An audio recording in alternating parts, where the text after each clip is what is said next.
Bonjour et bienvenue dans l'interview. Aujourd'hui, je reçois Pascal Smet. Bonjour. Bonjour. Ministre de la Mobilité, SPA. Vous êtes une célébrité dans le monde entier maintenant, parce que la mobilité à Bruxelles, on sait que c'est important, et pour les Bruxellois, c'est très important. Tout d'abord, une réaction à la réouverture du viaduc Herman de Brou, après 5 jours de fermeture. Je vous fais 3 propositions de réaction. A, j'ai confiance dans les experts techniques. B, les navetteurs vont revenir à Bruxelles. C, ouf, je craignais une nouvelle saga tunnel. Alors, quelle est votre réaction? Oui. Vous avez totale confiance?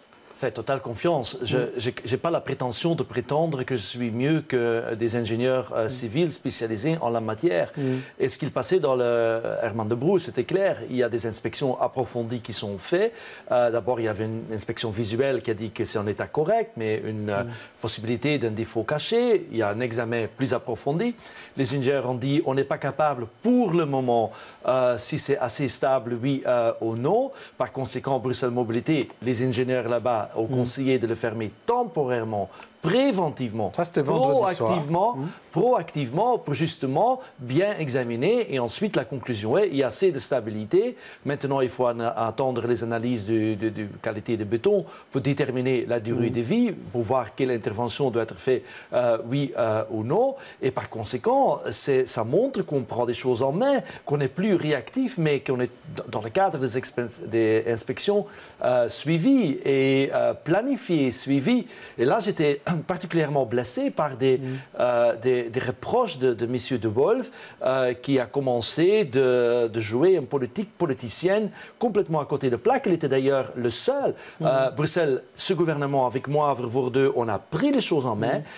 On est en train de résoudre les problèmes. On sait que c'est fait de vie. On sait qu'il y a quelque chose qui peut passer, mais on ne peut pas nous reprocher qu'on ne bosse pas là-dessus. Et M. De Wolf qui va me donner des commentaires, lui qui n'est pas capable en 12 ans de réménager la place Jourdan, réaménager une simple place dont tout le monde, tous les fonctionnaires européens demandent réaménager cette place. On est 12 ans plus tard et la place n'est pas encore réaménagée. Il va me donner des leçons sur la rapidité. Allez, ça va un peu de soi. Mais ça étant dit, j'espère que tout le monde comprend maintenant qu'on prend des choses en main, qu'on est en train de résoudre les choses, mais ça prend du temps. Il y a toujours un calcul de risque qui est en cours. Et ici, maintenant, bon, le viaduc est de nouveau ouvert et on peut planifier maintenant sa démolition à terme, puisque ça, le gouvernement bruxellois a voulu, qu'à terme, on va démolir le viaduc. On va en parler dans un instant. Mais d'abord, je voudrais vous montrer quelqu'un d'autre qui n'est pas content. Et ce n'est pas Vincent De Wolf, c'est quelqu'un de l'Aro qui trouve que vous auriez dû garder ce tunnel fermé. On l'écoute, c'était ce matin.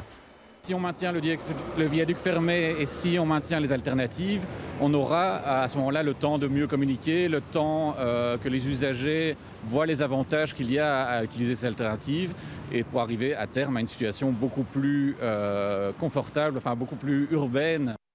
Est-ce que c'était finalement pas une bonne occasion d'obliger les automobilistes à laisser tomber leur automobile? Ouais, je comprends ce qu'il a dit. Il a dit prends ça comme une opportunité. Mais je croyais qu'il y avait quand même une opportunité qui est saisie. Les 4 ministres de la mobilité ont pris des mesures ensemble. C'est une première en Belgique et finalement on a compris en Flandre et en Wallonie que le problème des naveteurs est aussi leur problème. Puisque les naveteurs habitent en Wallonie, en Flandre, qui viennent travailler à Bruxelles et les alternatives doivent se faire à l'origine de leur domicile, c'est-à-dire en Flandre et Wallonie. Mais une des décisions qu'on a prises aussi hier soir, le gouvernement, c'est qu'on va éternaliser la bande bus qui va aller jusqu'à présent, qui s'arrêtait quelque part au milieu, mais maintenant il va aller jusqu'à Herman de Brou en site propre et on a maintenant une bande bus. Ça, on a fait quand même comme décision aussi. Mais on s'est rendu compte aussi que finalement, il y avait plein de choses qui ne fonctionnaient pas si bien que ça. Le parking de délestage, il y a eu peu de gens qui l'ont utilisé, les chemins de fer, même le bus. Pourquoi il faut plus de temps pour communiquer? Oui, mais dans le DNA des Belges, c'est prévu la voiture. Chez les Belges, la voiture, ma liberté. Mais en réalité, c'est devenu la voiture, mon embouteillage. Et les gens doivent comprendre qu'il faut partager la voiture, qu'il y a des alternatives, il faut un changement de comportement. Et beaucoup des problèmes qui sont liés à la mobilité aujourd'hui sont justement liés à un manque de vouloir ou de pouvoir changer du comportement. Et là, on doit travailler en plus. Mais, encore une fois, le fait que les 4 ministres ensemble ont pris des mesures, on doit continuer dans ce chemin-là, c'est un bon signe et qu'on doit maintenant aussi définir une stratégie interfédérale de la mobilité, puisque le problème de mobilité de Bruxelles, l'origine est en Flandre et en Wallonie et pas à Bruxelles. Donc vous allez en discuter notamment au comité de concertation. Exact. On va en reparler. Mais parlons d'avenir. Alors ce viaduc va donc, comme vous le dites, être détruit dans les années à venir, peut-être la prochaine législature. C'est plutôt ça l'horizon? Oui, j'espère que c'est la prochaine législature qu'on commence avec la démolition. Tout dépend évidemment des alternatives qui vont être là, dans un peu de même genre. Qu'est-ce que vous préférez, vous? Un boulevard urbain ou c'est clair, moi, un boulevard urbain. Non, moi, je suis personnellement, je suis plutôt pour un boulevard urbain. Je comprends qu'il y a des gens qui proposent de faire une sorte de High Line comme à la new-yorkaise. Seulement, on est là, très près de forêts de soins déjà. On n'en a pas besoin. On n'a pas besoin sur la localisation là-bas. Et ça reste quand même une construction monstrueuse en plein tissu urbain, même qu'il n'y a pas de voiture dedans, c'est quand même moche. Et il faut quand même mieux le remplacer par un boulevard urbain, éventuellement avec un prolongement du métro, avec un parking de transit, évidemment avec le RER. Enfin, tout ça doit être maintenant faire partie d'une bonne étude qui est d'ailleurs en cours. Ensemble avec Rudy Vervoort, on a déjà lancé un schéma directeur sur la zone Herman de Broe, aussi d'études de mobilité là-dessus. Et on va, j'espère, dans les mois qui viennent, encore cette législature, avoir plus clair dedans. Alors, il y a aussi un projet qui vous tient à cœur, c'est de boucler la petite ceinture avec deux pistes cyclables, en fait. Et alors, il a coincé cette semaine, le projet, parce qu'aux alentours de la porte de Namur, on s'est rendu compte qu'il n'y avait pas encore de permis d'urbanisme et que la demande était plus grande. Il y avait un rond-point qui allait disparaître. Donc, il fallait quand même revoir le projet. Vous vous sentez bloqué, là? Non, pas du tout, mais parfois, ils sont un peu long, hein, la ville de Bruxelles, de comprendre les choses. Et certaines, hein, puisque autres ont bien compris. Et maintenant, on essaye de le résoudre et je suis assez confident qu'on va trouver une solution. Mais là aussi, on doit faire des choix.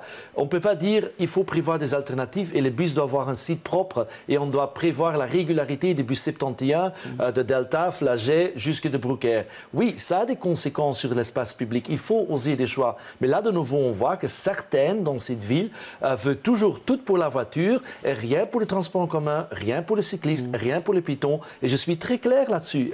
Ce gouvernement, avec moi, Vervoort, Gozin, des autres, on est très clair. On veut une ville pour des gens et pas une ville pour des voitures. Et ça demande des choix de rééquilibrage. Vous êtes quand même d'accord que la voiture reste à Bruxelles? Je ne suis pas contre la voiture. Ouais. La seule chose que moi j'ai dit dans le passé, c'était tout pour la voiture, tout pour les nafteurs, rien pour les Bruxellois, rien pour les piétons. C'est ça qu'il faut changer. Il faut rééquilibrer. Et ce n'est pas puisqu'on est pour les cyclistes ou les piétons qu'on est contre la voiture. J'entends une certaine partie de Bruxellois, souvent conservateurs, souvent liés à la noblesse, souvent amers, dire « Ah, on veut toute la voiture, on ne peut plus rouler avec nos Porsche Cayenne entre la ville l'hôtel de ville. » Vous ne caricaturez pas.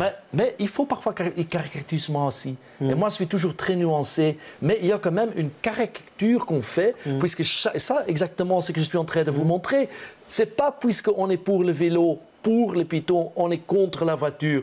Et jusqu'à présent, on essaye d'une certaine manière toujours réduire le débat vers ça. Et vous savez pourquoi? Il y en a dans cette ville qui veulent tout pour la voiture. Ils ont moins le courage de dire qu'ils sont pour et ne trouvent pas des excuses tout le temps. Alors, quelques questions quand même, mobilité toujours. Il y a le patron de Bessy, Olivier Willoch, vous le connaissez je crois, hein. Il compte les ouvriers sur les chantiers et il trouve qu'il n'y en a pas assez. Quelle est votre réaction par rapport à cette attitude? Mais là aussi, de nouveau, une malhonnêteté totale, hein. C'est comme un nouveau inspecteur Colombo arrive à Bruxelles. Et il a pris par exemple l'exemple Porte-Ninov. C'est son grand ami Didier Reinders qui effectue les travaux là-bas. Belleris m'a dit encore, il y a 30 ouvriers qui sont sur le chantier. Il prend le port de Halle. Il dit pendant la journée, il n'y a pas des ouvriers.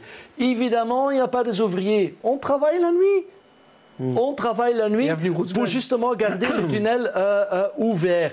Roosevelt, la même chose. On a demandé de garder la rue ouverte, qu'il y ait un transit possible et qu'on travaille en tronçon. Et en plus, je veux dire que monsieur de ce BC va parler avec le secteur de la Confédération de bâtiments. Ils ont convoqué moi pour dire que je laisse travailler les ouvriers trop la nuit, trop le week-end, trop les vacances. Alors je vois quand même une contradiction énorme et je regrette un peu que certaines oui, se comporte plus comme une filiale d'une certaine mère que défendre des Bruxellois. Et à un moment qu'il faut faire un choix. Est-ce qu'on défend les Bruxellois ou est-ce qu'on défend les nafteurs? Est-ce qu'on défend une qualité de vie ou est-ce qu'on veut rester dans les années 50-60, tout pour la voiture? Ça, c'est le vrai enjeu. Heureusement, je rencontre beaucoup de chefs d'entreprise qui ont compris que ça ne sert à rien de dire c'est la faute de SMET du gouvernement. On doit en sortir ensemble. Chaque entreprise a une responsabilité de sensibiliser ses employés, de les diriger vers les voitures partagées, vers le vélo si c'est possible, vers le transport en commun si c'est possible. Et je prie à M. Willox, arrête de te comporter comme un filiale d'un maire, un peu mouvement en retard, un peu comme ça. Comporte-toi en retard, c'est ça? Sur cette question, pas une partie. Pas tous les maires, puisqu'il y a dans la maire qui ont bien compris que l'avenir de la ville, c'est un rééquilibrage, plus d'espace de qualité. Il faut arrêter dans ce genre de conflit, dépasser du temps. Mais je comprends qu'on hérite, puisqu'on est en train de transformer Bruxelles. Et les automobilistes ne sont pas toujours contents. Tout le monde est impatient, hein, aussi, parce que le temps des travaux, c'est un temps difficile pour les gens qui vivent les travaux. Hein. Et ça, à Bruxelles, oui, mais il y a beaucoup de retard. À Bruxelles, on est en train de rattraper. Vous vous souvenez, il y a un an et demi, 2 ans, j'ai dit, je vais faire un pari. Probablement, ils vont dire dans 1 an, 2 ans, qu'on travaille trop, qu'il y a trop de chantiers à Bruxelles. Laisse-moi dire comme ça. J'ai prévu. On a demandé de rénover le tunnel, on rénove le tunnel. On a demandé de faire des alternatives cyclables, on le fait. Prolonger le tram, on le fait.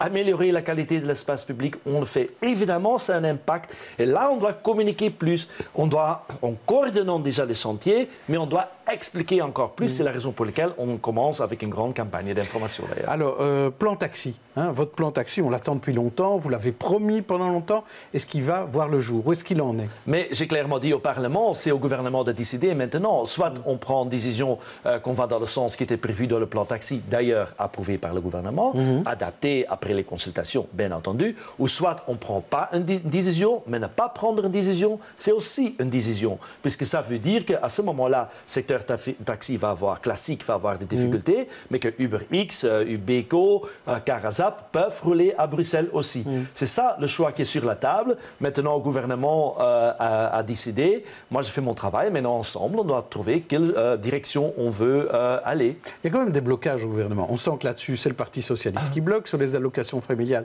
le problème est plutôt du côté du CDH. Là aussi, on a l'impression que c'est 2 monstres du Loch Ness qui vont jamais sortir. Ah, mais moi, je ne bloque pas, c'est déjà quelque chose. Hein. Moi, je suis pour un beau compromis et pour arriver à un accord pour les Bruxellois, aussi pour les allocations familiales. Et là, pour moi, le plus important est qu'on peut continuer de payer les allocations familiales et de préférence un système qui vaut pour tous les enfants. Et maintenant, on doit y travailler. Qu'ils soient nés ou qu'ils soient à naître. Je crois que ça, c'est la préférence. Et on doit aller dans ce sens de trouver un accord. Là aussi, on va voir, hein, ça arrive parfois encore, qu'un gouvernement ne trouve pas un accord. Mais le plus important est, à mon avis, qu'on peut continuer de payer les allocations familiales aux enfants.